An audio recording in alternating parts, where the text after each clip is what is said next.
All right. Hello.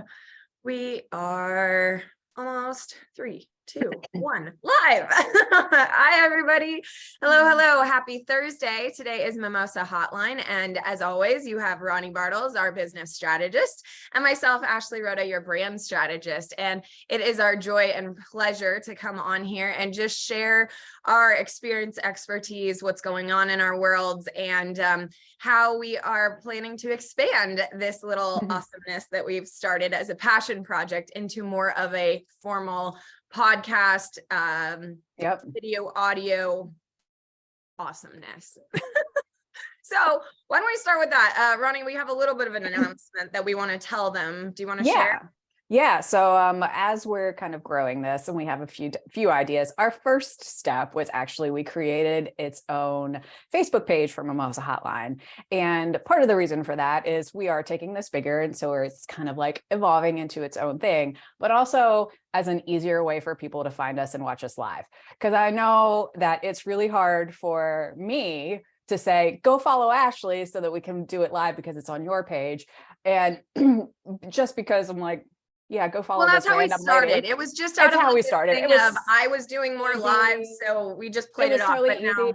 But it's hard to like get your link and send it to people and be like, you have to hit the follow button. It's a thing. But now we have its own Facebook page, and so we can go live on the page, and it's like its own little like thing. And it's just easier for us to be able to tell people how to get there. So I think I'm hoping by next week we'll be able to go live there and just direct people there. And so, it's getting its own like look and feel and branding and all the fun stuff. So that's kind of the first step. And then a website will be next. Yes, we are going formal and official and branded and fun and making it easier, as you said, but just making it easier for everybody to know where to go, where to watch, make it easy. And then we subscribe, have even more listen.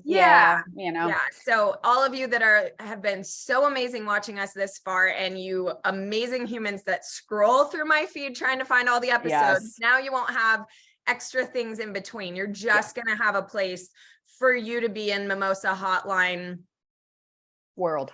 Thanks. Yeah. I was like, what? I was like, extravaganza. I was like, I don't know. I don't have a word. So we'll make it a lot easier for everybody. And we are also open. I'm sure you would agree to this, but we're really open to your feedback too. Let us know what's working, what isn't, what you like, what you want more of. We have a whole new idea to break down the show for episodes every month and things, and it'll be really fun. So we're excited. So we'll remind you again at the end, but to dive in even two things, Ronnie, you were also sharing that you had an opportunity recently to talk about long form content. Do you want to tell us more about that? Sure. So how this came about was I actually was on a podcast yesterday that I was doing a podcast interview, because I've talked about this a gazillion times. I do a lot of podcast interviews because that's my marketing strategy for me. And she was another marketer. Her name's Elena Scarsala. And I'll put her link in the show notes. She has a super cool podcast, about soulpreneurs, and it was a lot of fun. But she also is a marketer, and she's kind of a content creation marketer, but in more systematic, which appeals to me, obviously, because I think marketing is science. And we got into a really interesting conversation about content creation, because I know that you, me, probably everyone, solidly 90% of the people that are going to watch this, one of their biggest challenges is content creation, because it is so freaking time consuming. Like, I spent 6 hours one day on a freaking email. Like, do I really have time for that? Like it takes an hour to do an Instagram story. Like, it just takes a lot of time. And so we kind of got on this conversation about like content creation. And one thing that she talked about, we kind of were also trying to talk about like, how can we create like people can create like simple funnels for people to like learn about their work or buy from them and those kinds of things. And so she was saying that with her clients, she kind of systemizes content creation and doing one long form piece of content, which is like a longer blog post that's 2,000 words or more. So it's a big piece, more like an essay, like once a week or once a month, and then taking that big piece and breaking it down into the smaller pieces for distribution. So the big piece lives on your blog. It does multiple things in, showing your expertise, but also for SEO and all of those things. But as in from a distribution perspective, you break it down into smaller chunks to distribute across all your platforms. And then you can keep using that for weeks and weeks and weeks. And so you just repurpose that same content. And, we really were talking about, how she has found with all of her clients, that's the best strategy she's had for marketing distribution for any one of her clients. And I was giving her the example of when I worked for Bookful. What we did for our marketing strategy was every week we wrote a long form piece of content for the blog because we wanted the SEO keywords. And so kind of what we did, we would go out into Facebook groups that were in our space. We were in vacation rental. So we go into vacation rental owner groups because they were always asking questions of other owners. And we kind of like compile all these questions, and then we'd write blog posts that basically answer people's questions. And for every blog post, it was probably around 2,000 words.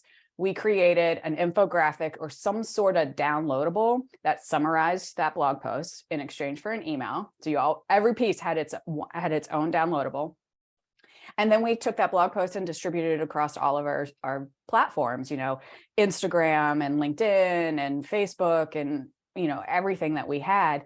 And in comparison to that, in that job, I also had a $7,500 a month ad budget, like huge ad budget, which was totally amazing. And I realized most people don't have that, but it was like, I've never worked with anybody that had that much money for ads, but it was awesome. So I got to play with it a lot. And I was telling her in that situation, I had $7,500 for ads that would hopefully convert. My long form blog post always outperformed ads. Interesting. The organic long form blog posts that we then broke up and distributed always outperformed any ads. And so, after a while, I did start to like change my budget in that, within that $7,500, because I had a lot of money. I would like actually put some money then behind those blog posts to kind of help boost those, the ones that performed really well. I would boost those then with some ad money once I figured out that was the strategy that worked best.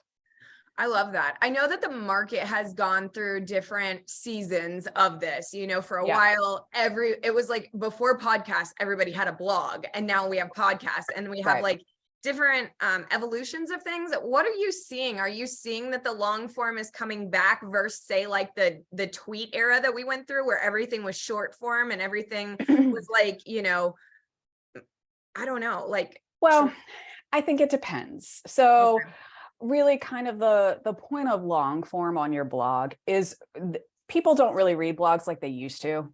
It's more for the SEO and keywords. It really is a lot more for the SEO and keywords, but then you also then can use it for short form, right? Like, so it's more about repurposing is the focus. It's more exactly. And I love like from the long form, what we can get are, if it's, this long, you can take it and make it into what's appropriate for Instagram or Facebook or something shorter. And then you can take quotes from that and make it a quote graphic or a meme or whatever. Or you could, as you said, the infographics, great example too. There's so many different ways that you can repurpose that. And I'm curious what your definition is on repurposing. Is repurposing where it's like you're chunking it down into different bits like that, or is it that you're taking it from one platform and posting it on another platform the same thing? I laugh because I feel like people will say both of those are repurposing. I was going to I know about that. I was like, let's go there. What's this? I know that's not really a great answer, and it's one of those, when people like you ask them a question and then they answer with a question and you're like, God damn it. Let's do it. Like I feel like I just gave you that answer. It's okay. But repurposing really is kind of twofold. Yes, it is kind of taking that piece and chunking it down for distribution into smaller pieces on other platforms. You're repurposing it from your main spot into other platforms, but then also repurposing, because it's still the same content, it's just smaller.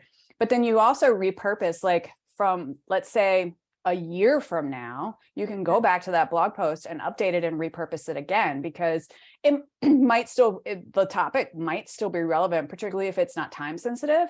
Totally. That topic can be relevant, and you can update it to be like, here was the, 2023 version. And in 2024, we have some new research or whatever it is. Yeah. And you like update it. Google loves that. Make it relevant again. Right. And Google loves that for SEO. And so Yeah. you can repurpose it in that way too. So like I did this yesterday, I went through my Instagram because I tend to write on Instagram before I will other places. And I went through my Instagram and I like pulled off a bunch of content that I'd written there. And I was like, I'm going to put this in an email tomorrow, So like you just repurpose it in other places. I did have to like tweak it a little bit for the platform so that it made better sense, but I have to say my favorite one that you've done recently, and I was a little jealous and a little like, what? So every time we go with, Mimosa Hotline, we like to announce it and say going live tomorrow or whenever and whatever. And so I'm always trying to like, write a little caption for it and do it. And then you, badass, go and like share. And I'm always sharing yours on Instagram. So I do this too. But what was the best part? It was my Facebook post and you shared it because you don't like being on Facebook. And you go, what she said. And I was like, damn it, like that. I have wanted to do that so many times, but felt inclined to like write a thing for it. And I was like, damn it, like that. I was mad. I was like, oh, it's amazing. But even that's repurposing. And it's like, it doesn't have to be hard. We don't have to recreate the wheel when we say something genius that, needs to be reiterated. And that was part of my week too, is like repetition. I'm sure you feel the same way. And I'm sure everyone watching this in your zone of genius feels this way, that like, are we all just like repeating ourselves? Like, I swear I say this stuff every day or daily. And it's like, how do people not know? But at the same time, like you're talking to individuals and I get that, but like, oh my gosh. And it's interesting. Like that even came up in our podcast yesterday about, being repetitive, and statistically people have to see things 20 times before they actually remember them. And so I think this happens with people with marketing, regardless of what field you're in. Like start to market something, a launch, whatever it might be, some sort of campaign.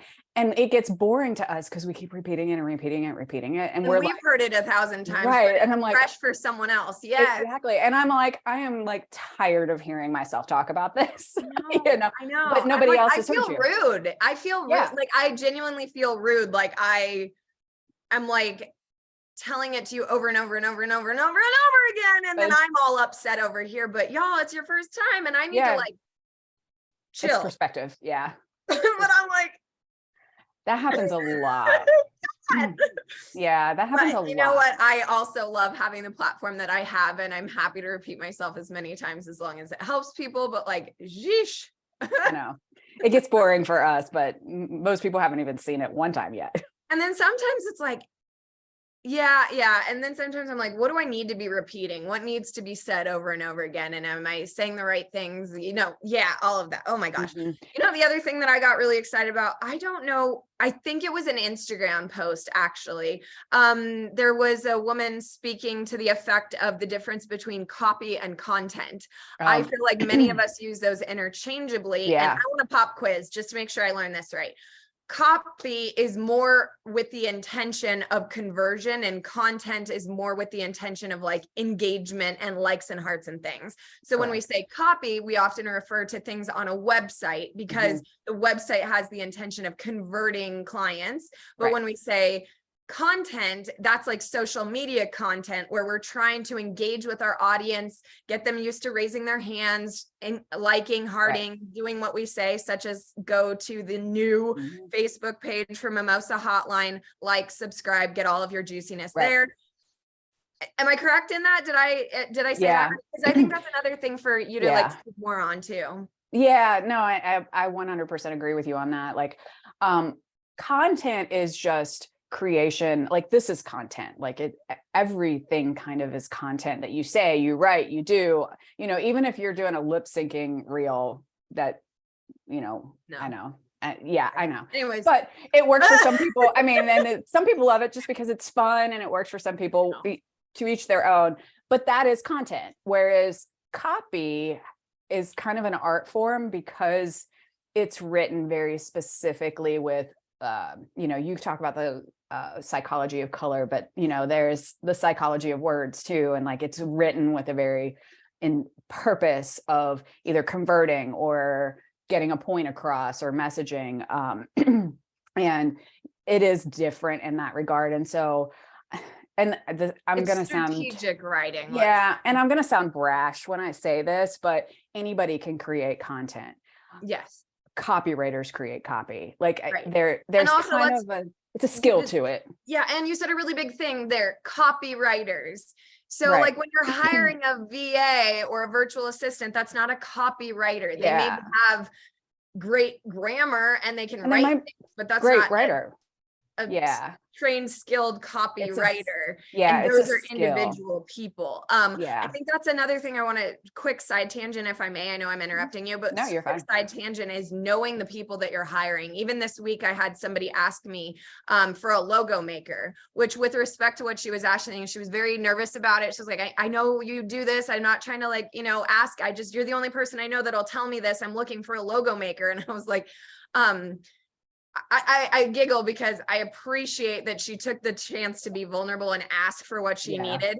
And it's a graphic designer, and so giving her that terminology. So she knew when she was hiring somebody that, she's not getting something wrong, but logo designers don't exist. I mean, they do, like logo makers. I mean, they logo do. Makers. Thank you. I was like, logo in a makers software, you can get a software that's graphic designers are, copywriters are a thing.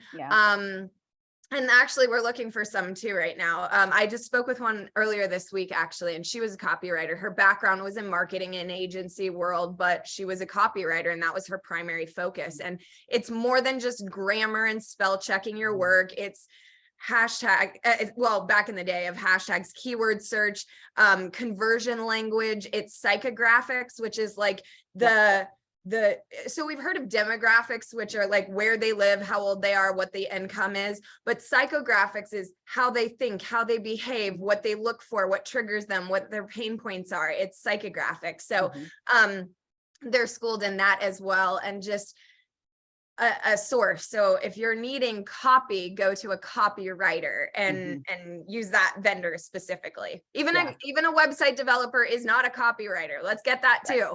Website developers build the site. They might put the copy on the site, but they're not a copywriter. Now, some claim to be, and you got to vet them. I mean, maybe they are.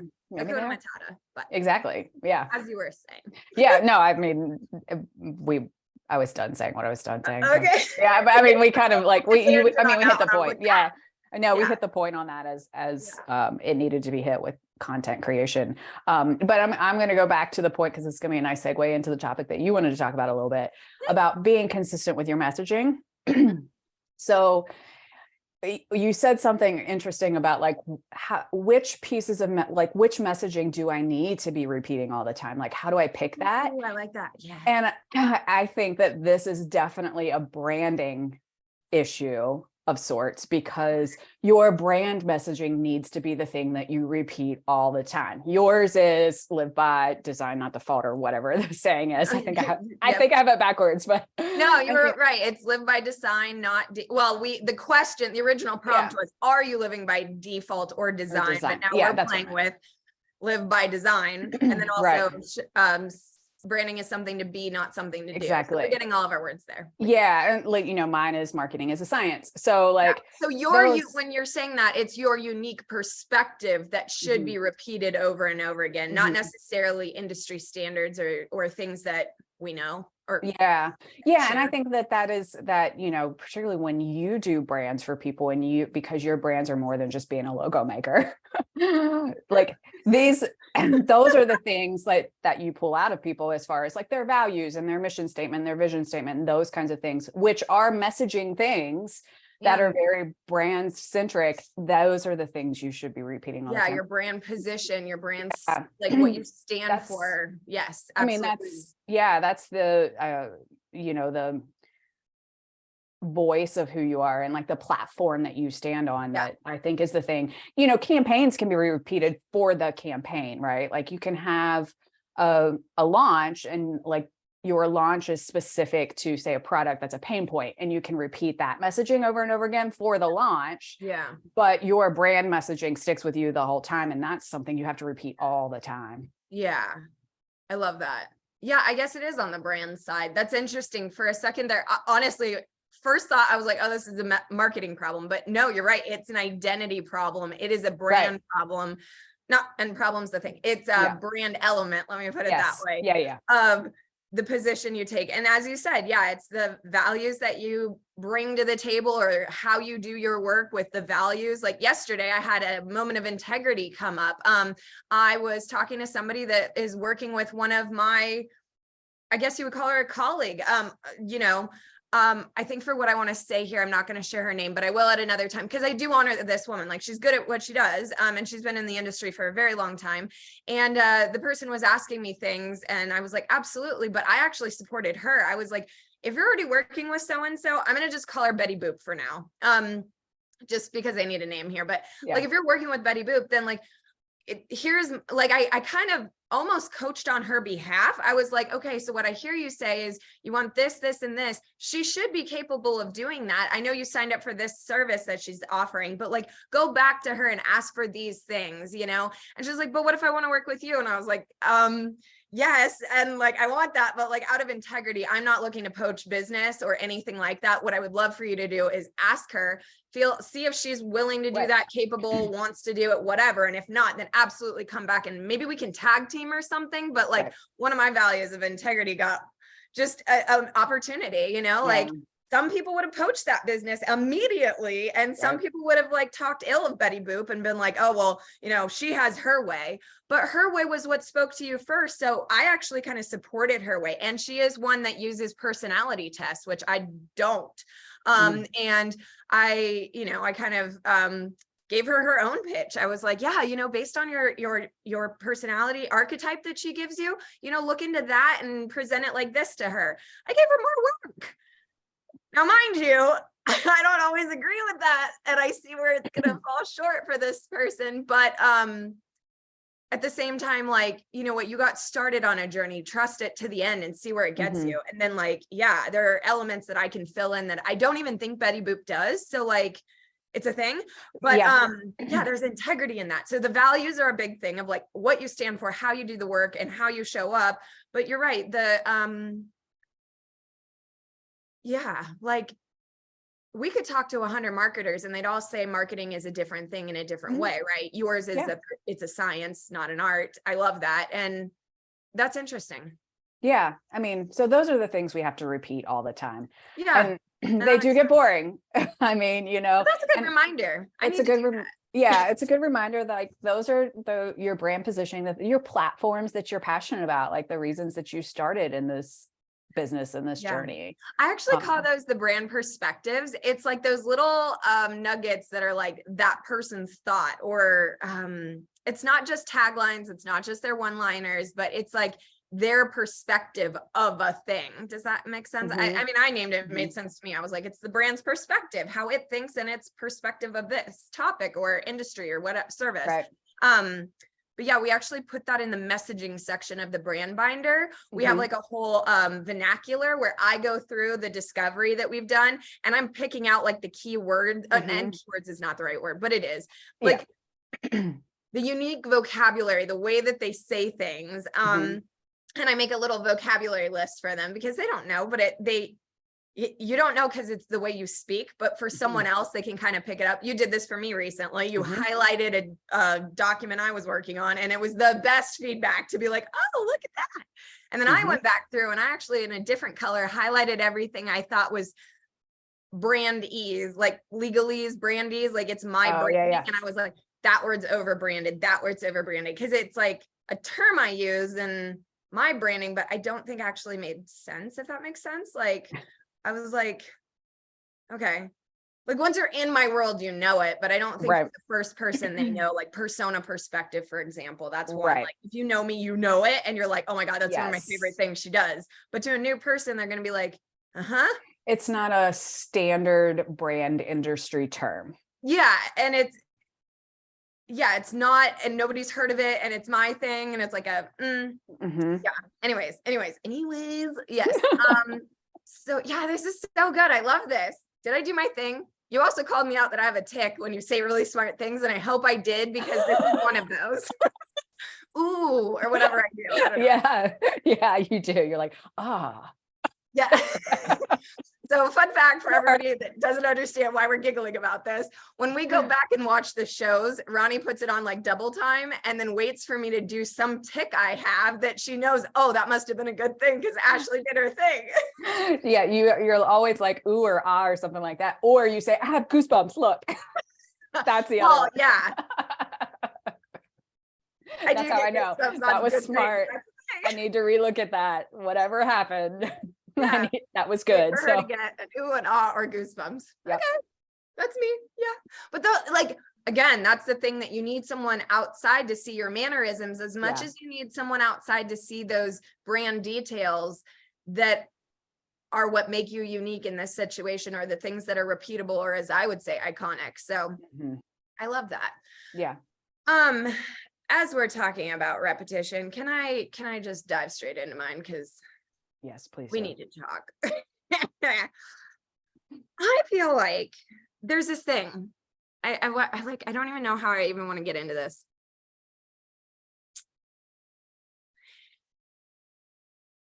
It's like a catch-22 moment. Like, I don't expect people to know this, but I also expect them to know this. Sorry. Like I don't know how, because this morning when I was bitching about it in my journal, I was like, okay, but where the hell did you learn it? And I was like, how did I learn this? I genuinely want to give myself credit for like falling forward and failing forward when I learned this. And what I'm talking about is the branding process. So when I built my brand, this is my favorite thing, is like when people ask me who designed my logo. Y'all, I did. I wasn't a graphic designer. It wasn't a logo maker. It wasn't a magical fairy. I freaking designed my own logo. Thank you so much. Anyhow, this was when I was a wardrobe stylist, right? And I was not a brand strategist at that point. And I was trying to build my own brand, and of course, like many people, I kind of had the name is where it first started. I first got the name. For a long time, it was just going to be Details, but that's actually a men's clothing magazine. So that didn't work. And I needed another word or a variation. And I'll give credit, which I never do. My mother actually came up with the iconic part of it. I didn't know that. We were talking on one of her lunch breaks and I was like, Mom, I'm stuck. I've got this business. It's all about the details. And she's like, I get that. And she's like, but what do the details do? And I was like, it creates this identity where they're not like anybody else. And she's like, well, that's kind of iconic. What if you call it iconic details? And I was like, well, shit, that's amazing. I didn't know that story. Swear.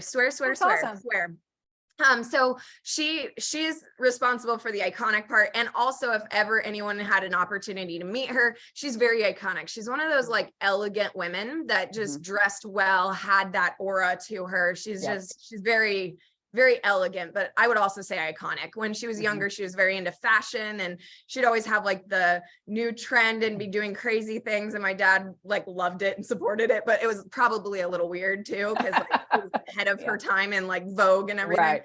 And also she was a flight attendant back when it was like prestigious and they would go to the Charm Farm and like, it was a whole thing. It was crazy. They called it the Charm Farm, where they learned like etiquette and serving and high tea and all. Yeah.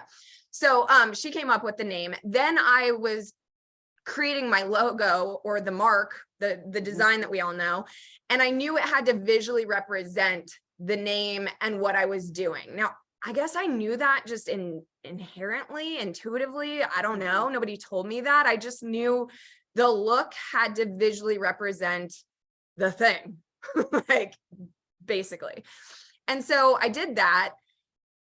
Then I had somebody help me build a website. And that was interesting because when I went through the process, they used a lot of stock imagery. I never had a photo shoot before. So they had a lot of stock imagery and they kind of had like a template website where, because it was my first, they were like, this is an about page. Write me a chunk to go here about you. So I said about thing. It was not copy. It was me writing. Yep. That's how most first websites are. Right? My like autobiography gone wrong. And then, is that the right term? Autobiography, like when while you're alive and then, okay, cool. Yes. And then we are still blonde, ladies and gentlemen. I gotta check when I use big words. And then we go and then it's, the services, what are you offering? And I just like tell the person, they kind of makeshift the like title, blurb, price. Like it was very basic. And then contact page was like no more than like my business card, but like websited. Right. And then it took me meeting a few photographers, you know, Brittany Gardner, Kelly Mooney, oh gosh, oh no, brain fart. She's fabulous. Last name starts with a B, first name starts with K, and I cannot think of this name right now. Oh my God, she's gonna kill me. Anyways, I might have to look that up. Anyways, that's gonna drive me nuts all day long. I will be back with that name in the notes for everybody. Anywho,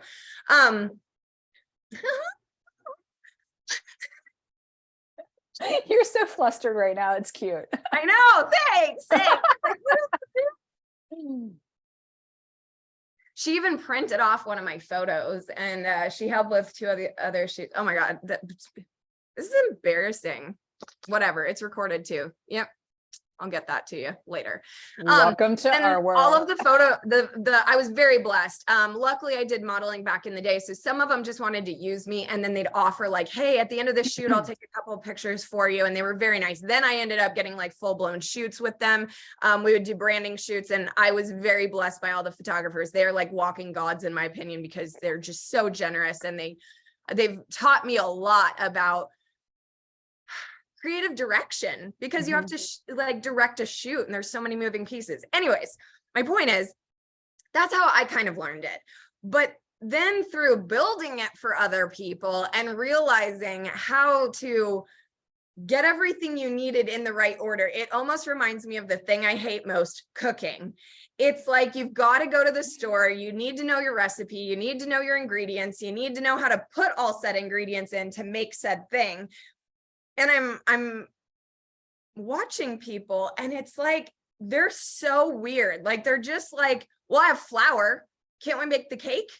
I'm like, no, there's like eggs and milk and sugar and all this other stuff that I shouldn't even know, but I know that needs to be a part of this. And they're like, but I have flour. And I'm like, is this where we get into brute force? And I just like, no, you backhand you? Like, I don't know.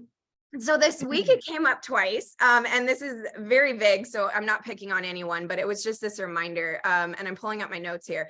Yeah, so I have somebody, now she's kind of like me in the sense of when I started, so I'm just letting her be. She has been, she's experienced others that haven't done good work for her, so I'm trying to give her a little bit of grace here, but she's looking for a logo maker, aka a graphic designer. Yeah. And she has a vision in her mind, and she's like, I don't want somebody that just pulls pieces together and makes a logo. I want them to like sketch my idea. And I'm like, great, let's do that. But she's like, yeah, I know, I really want to work with you, Ashley. I'm super excited. Like, I want to do the brand thing, but like, I want to start with the logo. And I'm like, okay, I'm not picking on her. What I want to use is this as an example that the logo is supposed to be a symbol or an icon that visually represents the entire business. So my only fear is, will it work? And I can't answer that until we've done the work to say if it does or not. So for example, what if this brand becomes very militaristic and masculine and she's got a flower? Right. What am I going to do with that? Like, I could change the illustration of it or the execution of how the flower is drawn, maybe to be more militaristic and masculine. Fine, so be it. Now that's not her brand, but you see what I'm saying? Like, there's kind of like, and then they're going to ask me, what do you think? And I'm like, I have no idea. You've given me no context to work with. Like, you got what you wanted, but this is where it's interesting. And then my other friend who, she has just had so much fabulousness happen in her life. She's been married. She went on a honeymoon. She took 2 months off. She's kind of reviving the business, as she says, resetting it. And she's like, I really want to work on the messaging and the website, but I think I'm going to start with the website. Now, after I just shared this whole idea of like photos, words, outline, pages, what's going to go on that site, my friend? If you don't have so the then messaging, I sit there like, should I say it? Should I not? And I was like, you know what, say it. So then I shared with her, I said, I would actually encourage you to focus first on the messaging and this copy and content that you want, so you have a clear voice and things you want to say for when you go to the website, because that's where you put these words and thoughts and ideas. She's like, oh, you know what? I never thought of it like that. That's really smart. Thank you. And I'm like, absolutely. And I'm not trying to imply people are stupid. No one is stupid. This is just a process. And so I was thinking, maybe if I could, I just want to explain the branding process in 3 steps, because when I say it to people, they're like, oh my God, no one ever said that. So let me be the one that will repeat this for eternity. Discovery, creation, integration. So discovery, it's not sexy, but that's the interview process. That's where someone should be interviewing you, asking you questions, pulling information out of you. Everything from your background, how you got to where you are, how you know what you know, who your clients are, what the service is, what the experiences you want to offer, what are the details that you think represent the essence of your business. You're really trying to like capture, like Ghostbusters, you're trying to capture the essence of the business, right? Then once you have that, then creation, then all of the fun stuff. The logo needs to visually represent all of the data from the discovery. The website needs to visually represent all of that. The what else do you guys like? Logos, websites, business cards need to represent that. Creation should be inspired by this. If you don't have that, then you're just going to be fragmented and frustrated because like each piece you made, but it doesn't have cohesion together. And then integration is where, okay, we've got all the data, we've got all the pretty bits, and now we put it all together into things like a photo shoot. The way it goes into a photo shoot is what props are you using? What outfits are you styling? What poses are you making? It goes into a website and the photography is there. The color palette is there. You know what theme to choose because it's not from thousands. There's only a few that would fit the creative direction. Right. And then it goes into honestly every detail. So right now we're working on one client, we're building freebies, we're building a YouTube channel. You and I are building the Mimosa hotline. We've already done a lot of the discovery on the back end for ourselves, but now we're actually doing the creative. We just made some and we're going to tweak it and refine it because we saw it in integration and we're like, not right. So we're going to change that. Right. So if anybody remembers anything, it's discovery, then creation, then integration. It's not creation, discovery, and then integration. Like you're going to be spending your money twice. And so I thank you for letting me rant on that, but I'm just like, well, I gotta say this, and who is it saying this? Well, and I think too, the other piece of that is particularly new business owners, they come into it and they don't know or think about the branding process. And they're just like, I need a logo. Yeah, they think that the website's going to sell it for them. And that's the other thing too. I'm going to say something that no one's going to want to hear, but branding can have the effect of being lipstick on a pig. I'm so sorry. I'm sorry. If this fits you, I'm genuinely sorry. But if you're shit at what you do, it only brings more attention, more light, more focus, and it's like putting lipstick on a pig. So you want to be mindful of that. And I'm not calling newbies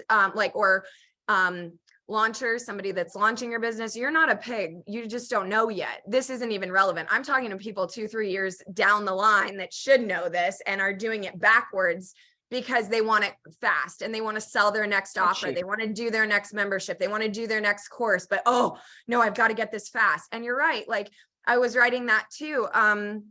This one got a little spicy. Warning, everybody. I was like, Fiverr is going to give you fast and affordable results. Do what I say. No strategy, no content. It's like a vending machine of variable assets. You want a logo, get a logo. You want a banner, get a banner. Like they don't really think past what they've been given. Yeah, like it's a bid. Like do this. Okay, I did that. They're not strategic, they're not invested in you, they just are doing a deliverable and getting it out. Then designer, though, it's a creative process, strategically collaborating with specialists that get you custom and personalized results. So I love what you said. You're like, you're not just a logo maker. Thank you. I feel like sometimes people think I'm just a walking vending machine of logo assets. Like I don't know what they would pull, but like, you know, ka-ching, logo, ka-ching, color palette, ka-ching, website, like it's like creative injustice. I don't know. There was another word that started with an R, but I don't want to say that out loud. So like, don't use that. Like, that's not nice. And So I think though, if people also kind of got it in order, the other thing I will say, this is like invaluable knowledge to know this, but all the design, the creative part, the way you do it in order is then first you design the color palette, because that's the psychology of color. Those colors actually have meaning. Like I'm working with one woman where it's an orange and pink colors, and she needs to be very specific. The tones, meaning like magenta or pale pink, those tones actually have different meanings. So you need to know the psychology of color, then go to the font selection. The font, or the people need to know font. If you don't know font, then I can't help you. But the fonts or typography have personality. That too needs to reflect the business. So colors, then fonts, then textures. Everyone misses this part. Yeah. Here's $1,000 idea that you've all never heard but missed. Texture, like whatever the texture is, texture, then go to logo design, then go to photography, then go to graphic design. Maybe there's other graphics. Like I have my persona girl that we digitized, right? Like I have this one, the money. I'm going to cover up this part, but the money, right? We digitized this, but that's the order it needs to go. People pay me thousands of dollars to do it in order and save them exponentially more because they've done pieces that don't fit together. And then my job is kind of, I have to fix what was done wrong and then do it right. And then keep the elements so that you feel like you didn't lose any of your investment, but secretly I need to throw it all out and start from scratch. And I don't want to do that, you know? And of course, business is when we all get started. We get a logo, we go to Fiverr, we do our thing, we set up Facebook pages, we do our thing. And now you have this brand that you outgrow.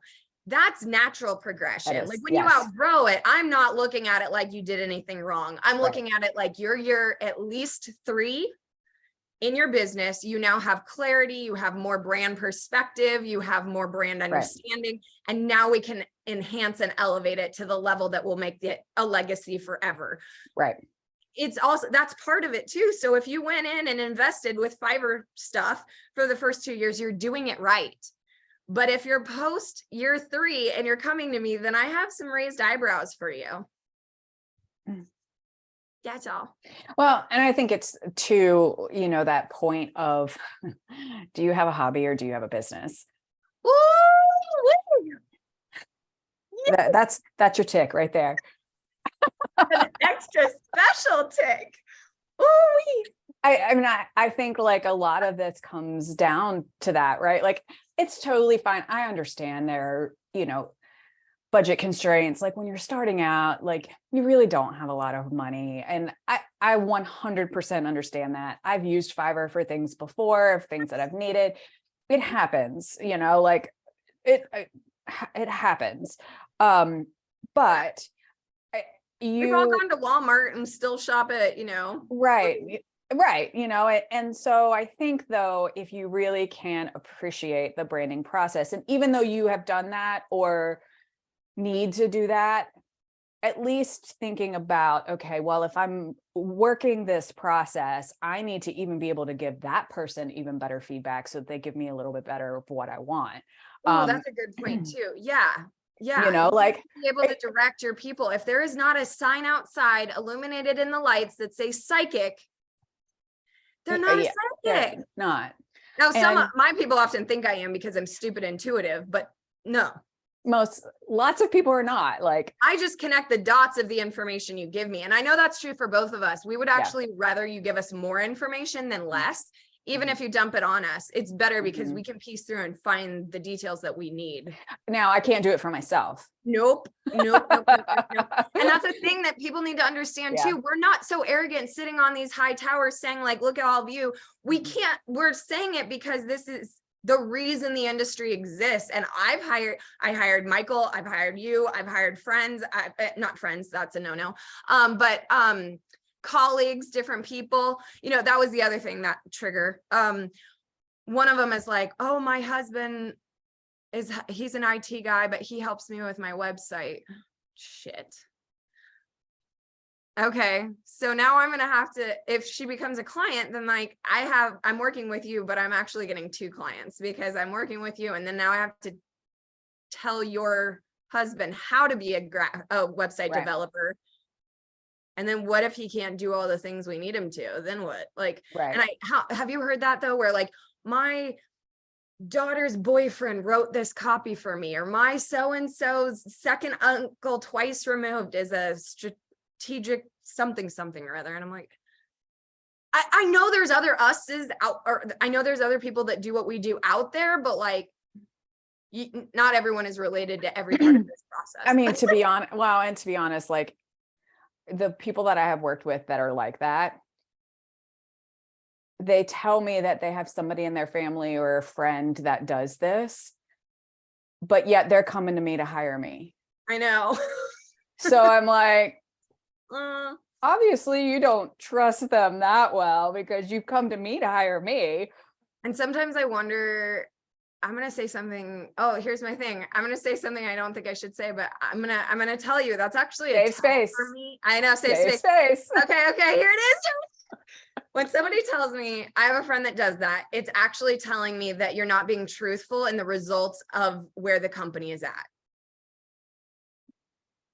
Because if you say, oh, I'm making, 50K or more in a business, yet you're hiring your husband, brother, sister, twin, whomever, twice removed and getting it for free, you're playing hobby, not business owner. Now, I do know husband and wife. I know. I will say there is an exception. I do know a couple of husband and wife teams that own a business that is a business, and it can exist. I'm not talking about husband and wife teams that own a business that are genuinely have those skill sets. I'm talking about ones that like it's their day job to work in IT. Right. Yeah, and they're like doing it on the side as a side hustle that with no intention of ever doing it as for only them. Like, here's the other thing. If you have a person that's like, oh, my niece does this, but she works as a graphic designer for other people, then that's a solid source. But I'm talking about the one person that's related to you that's only doing this for you as a favor, as a solo event. I'm like, that's not a where I get this a lot is with photographers. Like if I'm working with somebody that needs a photographer, and rather than actually pay a photographer, they're like, oh, my cousin does that. They have a camera. Because everybody thinks they're a photographer. I thought you were going to say social media. Oh, that too. Yeah, that happens a lot too. Because I actually think about the photography thing. Yeah. I guess I've just been so good at surrounding myself with like solid photographers. I haven't had that one in a while, but I get that one. That is one. One. And so then when I recommend like my photographer that I work with, and she's charging, $1,000 for a shoot, which is a great deal because she gives you everything. Like she shouldn't, but she does. And they're like, oh no, my cousin does it. Like they're great photographers. She's a stay-at-home mom and she has a camera. I'm like, okay, great. My rate just went up by like twice because it's going to take me twice as many hours to direct this photographer. Let's get real, y'all. Yeah. Shout out to all the stay-at-home moms that do photography for multiple people and are genuinely working to be a photographer. Yes to you. Yes. But to the one that takes really great selfies of her cat, and her newborn baby, like, no. Just because you have a DSLR camera does not make you a photographer. Yeah. Or someone with like a quick shutter time. Like, no. Yeah. Makes me shudder. And you're right. Social media also happens a lot, because with the millennial generation, they just assume all of them are social media managers, and no. Yeah. Well, and I think too that because social media in the marketing realm is sort of new, right? Like it's really only like maybe 10 years old. So in the, scheme of advertising and marketing, like it's a baby. Like we're still kind of learning these platforms, and it changes faster than any platform we've ever worked with before.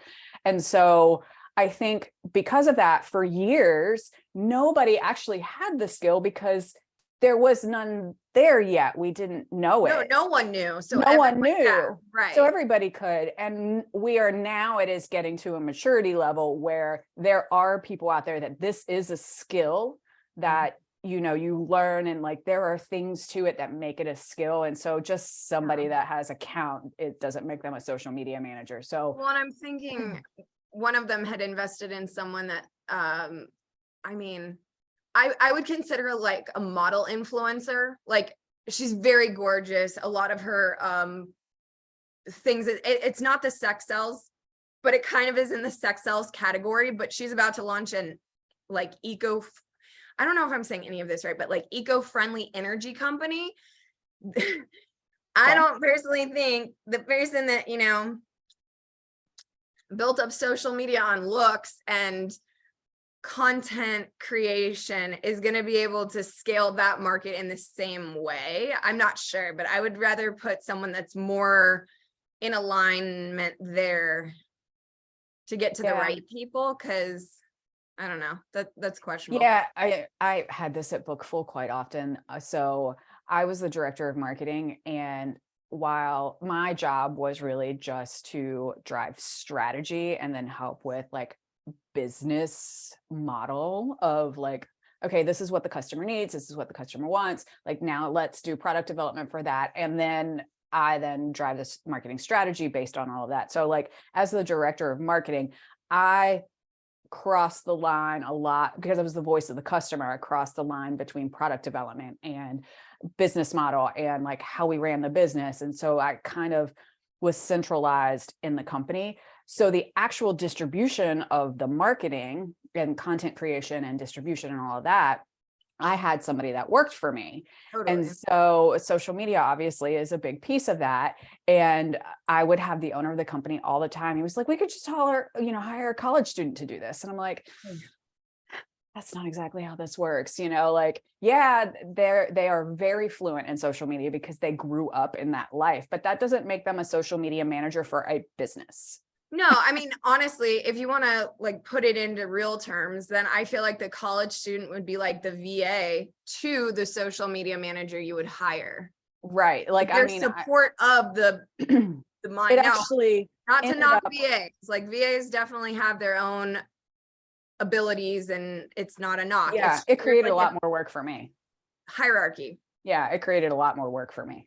Yeah, no. You know, at the end of the day. Now, granted, I ended up with a couple of really great people that worked for me, and definitely younger. And I did hire younger than me that were very fluent in the platforms, more so than even I was, because they grew up with it. Absolutely. But I also looked for people that had a college degree in journalism, or like they might not have had experience as a social media manager yet, because they were so young, but they had a background in their education that was in journalism or in business, or so they could bridge the gap there easily. They had a strategic mind to the skill that you were looking for. Right. Absolutely. Yeah. And I couldn't hire a social media manager because while, I had a $7,500 a month budget on ads, he wouldn't give me any money for people. So I had to hire young and, right out of college, but I looked very specifically for specific skills.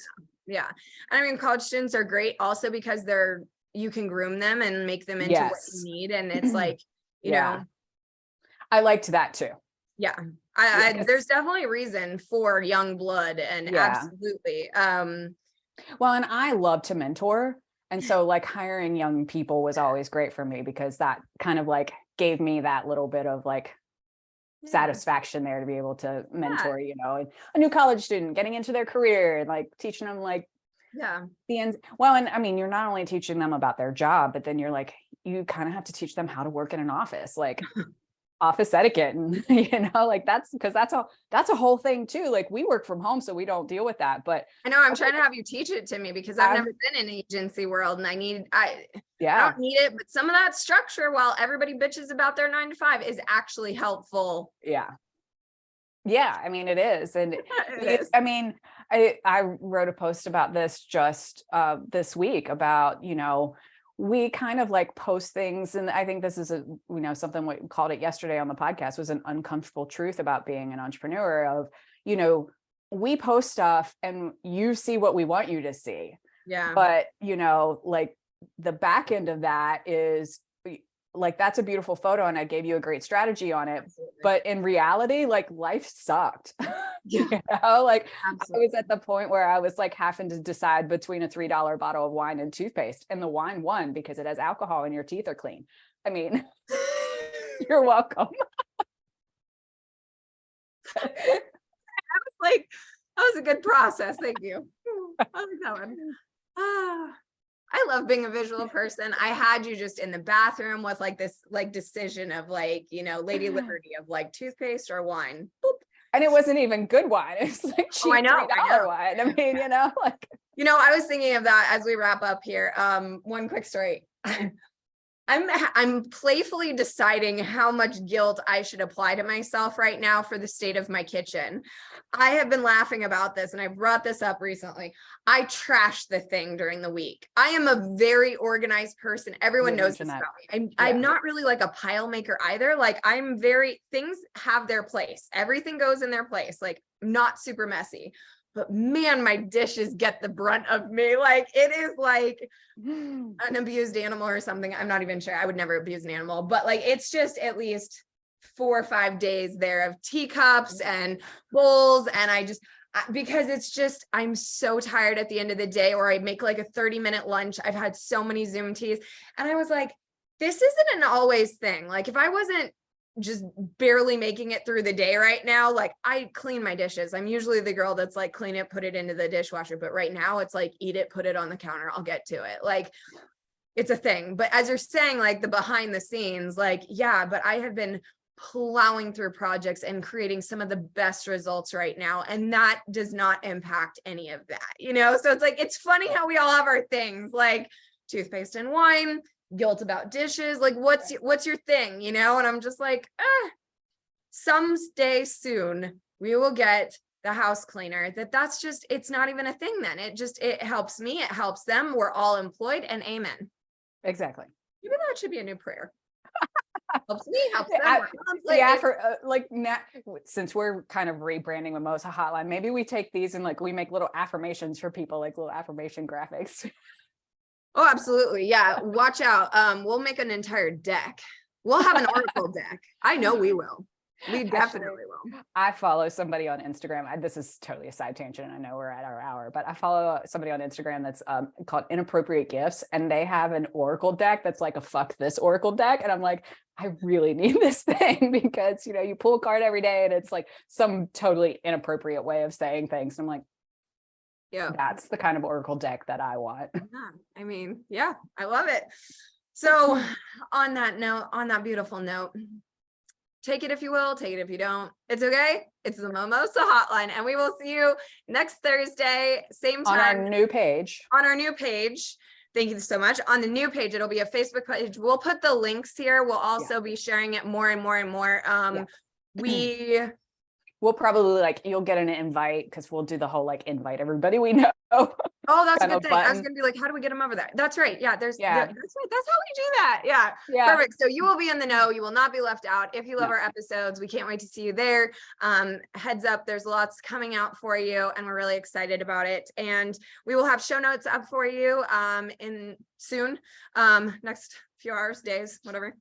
And we talked about long form content and repurposing everything. We got into copy versus content. We talked about the branding process of discovery, creation, integration.